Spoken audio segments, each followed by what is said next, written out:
Kaya dahil dyan, pakinggan natin yung sagot ni Inday Sara patungkol sa pagpunta niya, pag-ikot-ikot niya diyan sa sa Mindanao or Davao specifically. Sige, unahin na muna natin siguro yung mga biktima ng mga sakuna. Sa ngayon, maki-empatol at yes, Ma'am, kumusta yung naging pagbisita natin dito sa City of Mati, sa Davao Oriental, sa nangyaring lindol po kahapon? oh, yes, nagbisita ka oo, yes. Nagbisita tayo ng mga kaibigan at kakilala natin dito sa Mati City at binisita natin yung mga namatay dahil sa lindol. Yung dalawa, dinala na sa kanilang municipality. Tapos yung isa na nandito ay tiga Davao City. So tinulungan natin sila para maayos yung pagbiyahe nung kanilang mahal sa buhay galing dito sa Mati City papunta ng Davao City para sa kanyang lindol. Ma'am, ano yung panawagan natin sa publiko, ma'am, na laging maging handa sa lindol at anumang sakuna? Oh yes, oo. Napakahalaga na-experience ko yung aftershocks doon sa Cebu, sa Bogo, sa Medellin at na-experience ko din yung lindol kahapon sa Davao City. Napakahalaga talaga ng presence of mind na huwag kang mataranta. Mahalaga na maalala mo yung duck cover and hold at kung pwede nang tumayo para lumabas, kung safe na tumayo, lumabas ay lumabas kayo sa open area, open space. So mahalaga talaga yon na hindi mo makalimutan kung ano yung mga dapat mong gawin pag nandyan na yung lindol. Mahalaga din yung Ang tanong, mas importante pa ba na harapin ni Inday Sara si De Lima kaysa rito sa kanyang mga paalala patungkol sa kahandaan natin sa pag may mga dilubyo? Natanong sa akin yan actually kanina yung preparedness ng gobyerno natin patungkol sa pagmamanage ng ng mga sakuna relief operations and the likes. Wala talaga So, kung ganyan ang gobyerno natin, ganyan ang approach ng gobyerno natin, ganyan sila kabagal. Lumindol na sa Cebu, nasa Masbate pa lang siya, hindi niya alam na lumindol sa Cebu. Lumindol na naman sa Davao. Nakita mo si Pangulong Marcos, meron ba siyang statement? Wala rin. Yung makikita mo yung mga sekretary niya, nandiyan na. Pero siya, nasan siya? Wala. Hindi niyo napapansin. Wala si Bongbong. Oo. Kasi ang alam ko, F1, F1 weekend yata ngayon kundi sa Qatar, sa Dubai. So malamang sa malaman, doon na naman yung mga nanonood na naman ng karera yung mga hudas na yan. So, feeling ko lang kasi hindi natin siya nakikita ngayon So, mas importante pa ba yung itong si Leila de Lima kaysa dito sa mga sinasabi ni Inday at sa pag-ikot ni Inday sa mga nasalanta? Wala na nga yung presidente natin Hindi na nga umiikot yung presidente natin Di at least, ito na lang si Inday Sara yung gagawa noon para at least kahit paano yung mga tao, maibsan naman yung kanilang lungkot. Nakikita niyo naman si Inday Sara pag dumarating siya, pansamantalang nagbabago yung mood ng mga tao. Nagiging festive, nagiging cheerful yung mga biktima pag pinupuntahan niya. Hindi ba? Alam nyo, tuloy-tuloy ang relief operations ni Inday dito sa Cebu. Kasabay ng relief operations din ng SMNI Foundation. So, ang sinasabi ko nakikita natin yung gobyerno na talagang bukod sa wala ng pera para panggastos dito sa mga nasasalanta dahil talagang ubos talaga ang pera natin Yung 2025 budget natin, nasa bulsa talaga nilang lahat Ninakaw talaga nila So, walang ekstrang pera para dito sa mga relief operations Nakita nyo, malamang sa malamang, namamalimos na yan sa mga iba-ibang world leaders para lang, meron silang pangdagdag because trilyon ang ninakaw nila, mga bossing. Trilyon na supposedly, kung ginamit natin yung pera na yan para sa improvement ng disaster management natin, sana hindi tayo ganito. Pero makita mo yung Pilipino, itong ano natin, itong gobyerno natin, walang plano, ni hindi organisado pagdating sa paghahatid ng ayuda. Mga tao mismo dito sa Cebu nagrereklamo na pag nakatanggap na daw sila, nalindol sila, wala silang bahay, bibigyan sila ng relief goods. Anong ano nun? Hindi naman yun. I mean, yes, kailangan nila yung relief goods, kailangan din nila yung problema. Pero ang main problem, yung mga bahay nila guho eh. Yung mga bahay nila giba. Yung mga tao dito natutulog sa daan. Kasi hindi sila makapasok sa mga bahay nila, giba eh. Natutulog sa ulan. Ang gobyerno natin, alam mo ang pinrovide? DSWD, tent. Tent ang pinrovide. Tent city ang ipinrovide nila. Hanggang ngayon, binubuo pa yung tent city. Hayop na yan. So, hindi sila prepared. Dapat pagka ganyan, nasira ang bahay, ang unang-una mong gagawin, bigyan sila ng temporary shelter na livable naman. Yung may palikuran naman, yung may privacy naman sila. Okay, first 2-3 days, magsasakripisyo sila sa tent. Tsaka dapat, yung mga tent cities na yan, hindi lang basta nag-provide kayo ng tent city, binigyan nyo ng isang kahon na relief goods, bahala na sila sa buhay nila. Ganun ang nangyayari, iniiwan nilang nila dun eh. Sa Davao, hindi ganyan. Pagka may mga ganyan evacuation sites, ang ginagawa ng LGU ng Davao, pati pagkain sagot nila. Umaga, tanghali, hapunan, sagot nila. Yung relocation site, yung evacuation site, umaga, tanghali, gabi, may pagkain yung mga tao dyan. Hindi lang basta nilagay mo sila sa evacuation site, pinabayaan mo na sila doon. Hindi. Ang problema nila, bahay. So, dapat yun ang inaasikaso ng gobyerno natin. Papaano maaayos ulit yung mga bahay nitong mga nasa lanta na ito. Now, kung yung mga tahanan nila, nandoon talaga sa mga delikadong lugar, ang gagawin ng gobyerno, gagawa ng mga relocation sites na doon na sila titira kasi sobrang delikado nga itong mga pinagtatayuan ng mga bahay ninyo.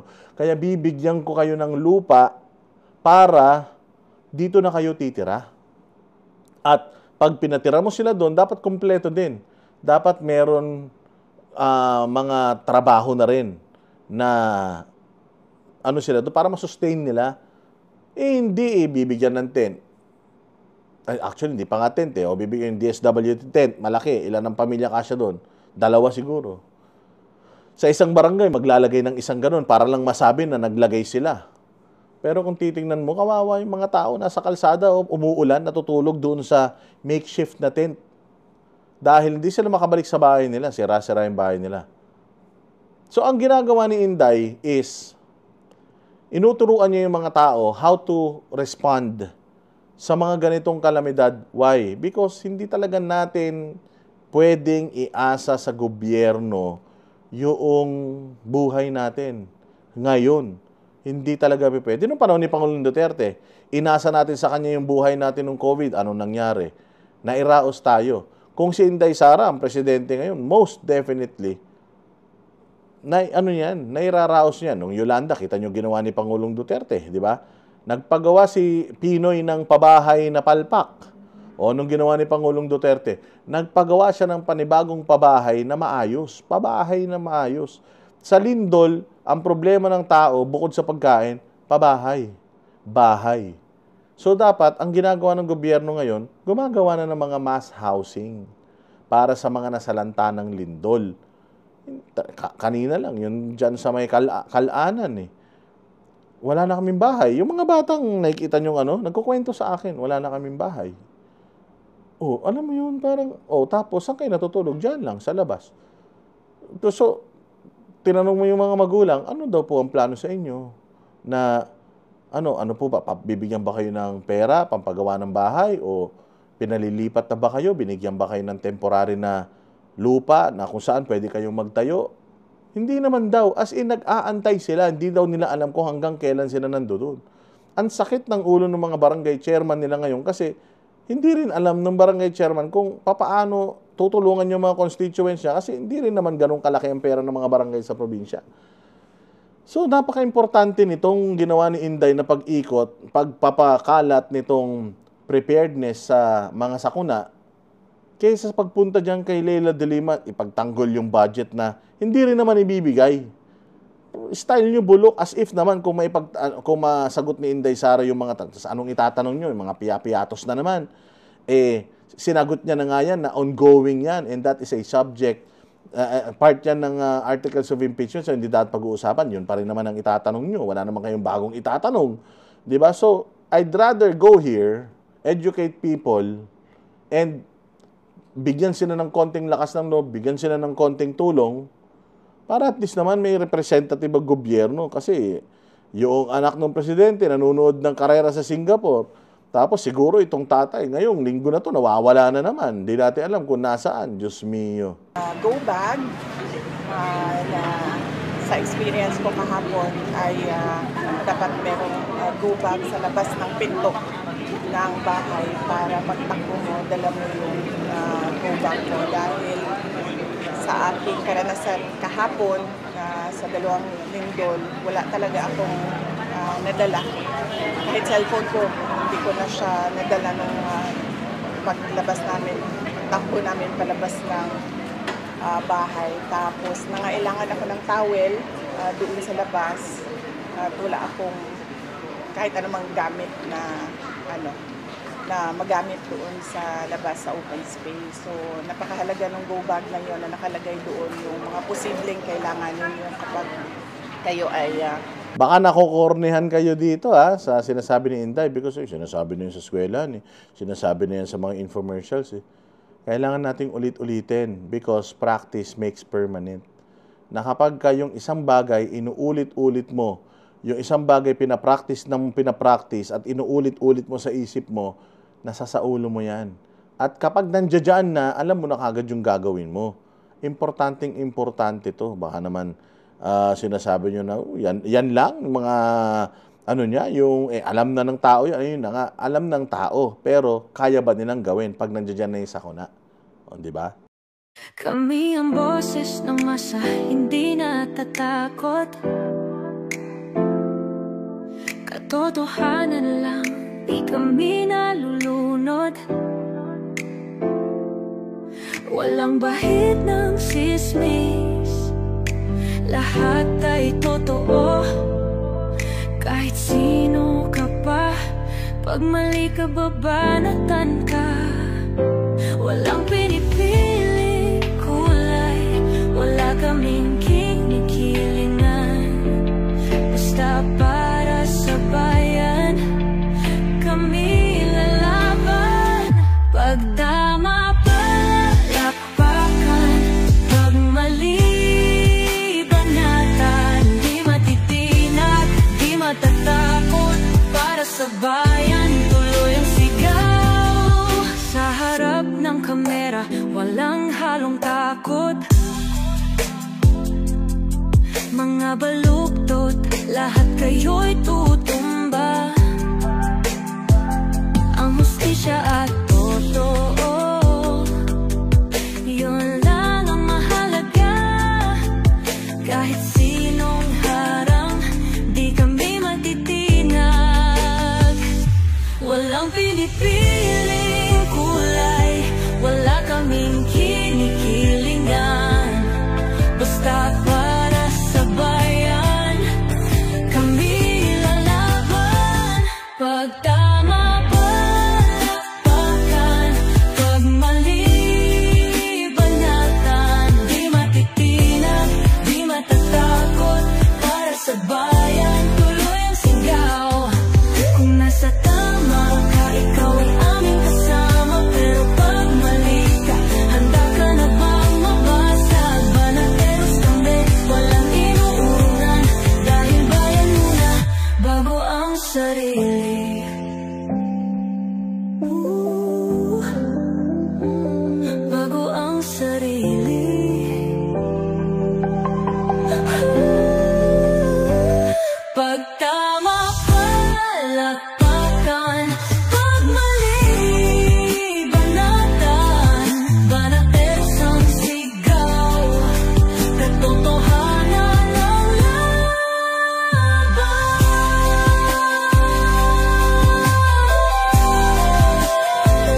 sa